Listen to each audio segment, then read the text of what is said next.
To a large extent, the balance of authority in an organizational structure is based upon the ideology of said organization. Therefore, an organization or movement that intends on implementing a drastic, sudden, or unprecedented change is dependent on a dominant leadership structure, particularly a large-scale sphere like economics. This sentiment clearly manifested when the Russian Marxist Vladimir Lenin, a man responsible for an estimated 100,000 to 200,000 deaths, sought to overthrow the Russian imperial government through centralization of power to the Bolshevik Party, a true manifestation of Marxist ideology. Ours is a generational fight, by Julius Malema has proved itself accurate and should be believed by those who hear it. As grateful inheritor of Leninism, the environmentally negotiated manifestations that came with this ideology, and his devotion to so-called revolutionary leaders like Lenin. Malema has leaned into his Marxist-Leninist ideology, as seen recently in his recent centralization plans. The GTU shall fall under the office of the president, and all powers that belong to the deputy president will go into the office of the president. And everything else that looks like the former deputy president shall be dismantled in the EFF and then gotten rid of with immediate effect. Leave now. We have no reason to beg anyone. If you want to leave, leave now and leave us alone. Even if we are alone, we'll always continue to speak truth to power. Centralization is not inherently a sin, for families operate through the parents' centralized authority. Timing and reason behind the decision are what makes Malema's consolidation of power scandalous. If your response to an emergency makes you terrified and tyrannical, and one of the consequences of that is your claim that the emergency justifies the granting of all due power to you, you are not the right leader. And there's 3 levels of evidence. Number 1, you're frightened into paralysis by the emergency, so you're too small. Second, you're willing to extend the use of tyrannical power to justify response to your fear. That's also an indication that you're not just frightened, you're a frightened tyrant. And third, the claim that you're making that the situation is so dire that you and the people who think like you must be given all the power is a moral hazard of the first order. In response to the post-Floyd Shivambu era, the leader of the EFF has further cemented himself as a self-referencing authority. Section 6 of the EFF's constitution regards democratic centralism as the guiding principle of the party's leadership structure. As per their constitution, democratic centralism entails there is no expression of minority reports once majority consensus has been reached. Upper-level decision-making is binding on lower structures and should be followed without defiance. These requirements may feel daunting, but fear not. This Leninist move is softened by the promise that the leaders of the revolution will wither away at paradise come. It is this Marxist theory that seems to teeter on the edge of contradiction when it plays itself out in organizations and countries. It seeks the removal of class structure by establishing a domineering class, being the state over the people or the leadership over their party. Ironic. Returning to our earlier point on Lenin, democratic centralism in the Bolshevik Party allowed for Lenin to expel members who did not agree with his policies. Democratic centralism paved the way for centralized state power that led to the authoritarian tendencies that would characterize the Soviet government. Lenin also banned certain parties from competing in the election and limited voting to peasants and workers. Therefore, if Lenin's democracy is one that states that I choose who votes and limit who they can vote for, then we should sing the Nkosi Sikelele Africa prayer in gratitude that our democratic pride has shunned this perverse understanding of democracy. But where does it come from? Dialectical materialism. The Oxford Dictionary describes dialectical materialism as the Marxist theory, adopted as the official philosophy of the Soviet communists, that political and historical events result from the conflict of social forces and are interpretable as a series of contradictions and their solutions, framing history as a series of class struggles and resolutions. Keep this in mind. Dialectics is a Greek term for discourse or conversation. Marxist-Leninist ideology view material conditions as the primary movers of human socio-economic history. This philosophical framework was central for Lenin's outlook, further serving as the basis of Marxism, as Lenin states. Dialectical materialism is the world outlook of the Marxist-Leninist Party. It is called dialectical materialism because its approach to the phenomena of nature, its method of studying and apprehending them, is dialectical, while its interpretation of the phenomena of nature, its conception of this phenomena, its theory, is materialistic. Dialectical materialism is a threefold process that may be expressed in this manner.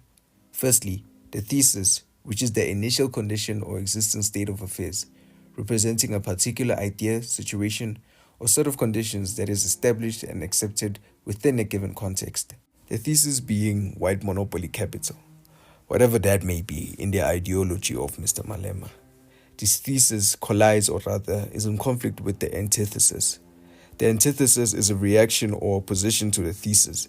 It represents a counter-idea, challenge, or conflict that arises in response to the thesis, presenting an opposing force or argument. In Julius's case, represented by the black poverty and high inequality, illustrating ideological inheritance and Africanizing of the divisions of the bourgeoisie and proletariat classes.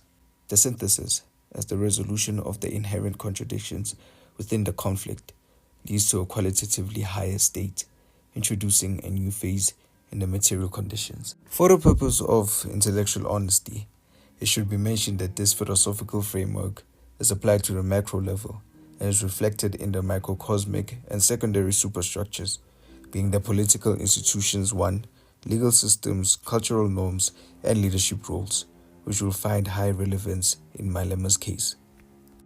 At the same time, this framework upholds the economic divisions as the supreme orienting force of history. It seems that grace is for Christians, what class inequality and struggle is for Marxists. In fairness to the Marxists in the crowd, this is a reductive representation of the dialectic. However, when someone starts the argument with "because the sky is purple," then I do not think that their argument is worth being expanded.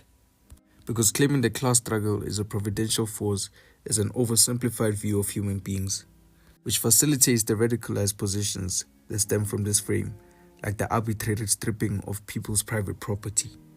American author James Lindsay argues that the dialectical method in Marxism contains religious undertones, suggesting that the theory of contradictions inevitably leading to a higher synthesis implies a divine historical guide of some sort.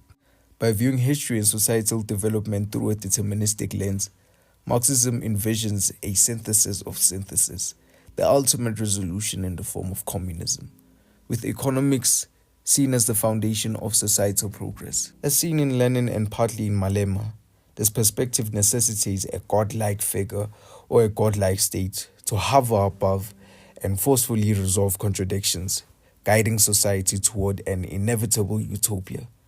In practice, this has often resulted in the rise of dictators in socialist and communist countries, as attempts to play God have backfired badly.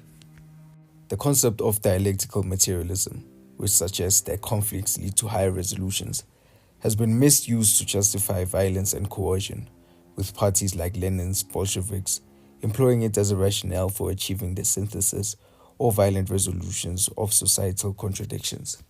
Julius Malema has employed a less Leninist version of the same tactic by suppressing social media criticism, crying suggestive misinformation by Elon Musk when faced with resistance, like a good Leninist.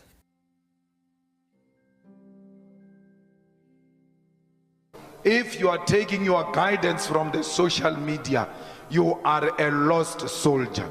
It means Elon Musk is your president, because Elon Musk controls Twitter. He can open as many accounts and tweet like these are the people who support the EFF, whereas they are sponsored accounts of the owner of Twitter.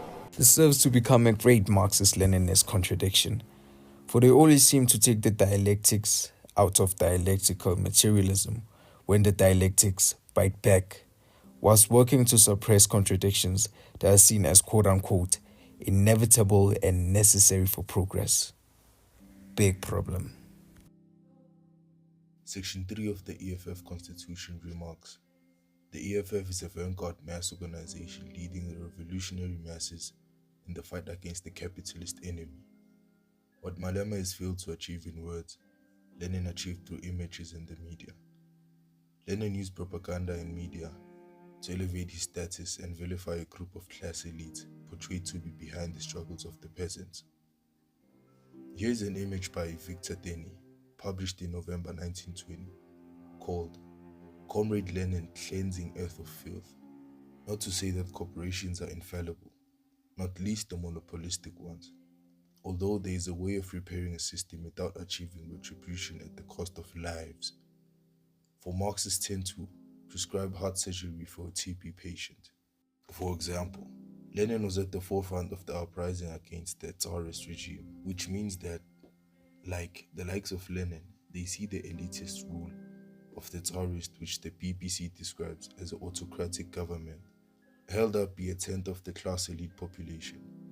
Encyclopedia.com paints a more insidious picture, estimating the percentage of the nobility to be at 1 to 2% of the population. Among other examples, the Russian Empire would exile people to Siberia when they expressed opposition to the rule, such as Vladimir Lenin.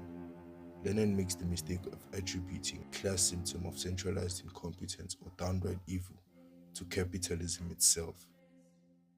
Malema. Survival. He has taken the cat out of the bag, cut off his nose to spite his face. Like any self-referential identity, it offers no external potentialities central to growth. For this reason, he will not grow, only die, stay the same.